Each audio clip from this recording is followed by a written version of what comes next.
Le FMI affiche une note pessimiste concernant la convalescence économique en Afrique subsaharienne. Après une récession de 1,7% en 2020, la région devrait connaître une croissance de 3,7% en 2021, une reprise appelée à être la plus lente au monde. We estimate that sub-Saharan Africa's economy will grow by 3.7% this year. La croissance pour l'Afrique subsaharienne doit s'établir à 3,7% en 2021 et 3,8% en 2022. Prices.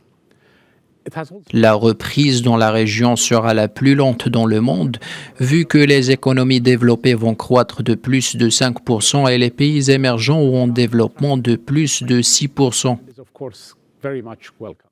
Si ce rebond découle principalement d'un environnement extérieur favorable, avec notamment une amélioration du commerce et des cours des produits de base, selon les FMI, le décalage est expliqué en grande partie par le très faible taux de vaccination sur le continent. Début octobre, seulement 3% de la population de la région ont été complètement vaccinés.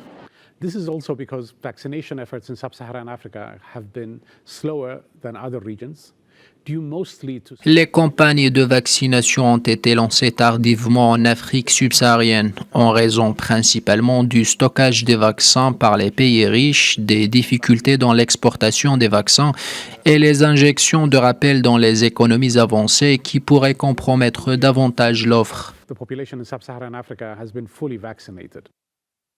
Si des pays comme l'Afrique du Sud, l'Angola et le Nigeria peuvent retrouver des niveaux de croissance modestes, d'autres pays où la situation sécuritaire est plus fragile comme le Tchad et la Guinée pourraient ébranler le rebond de consommation attendu et la confiance des investisseurs.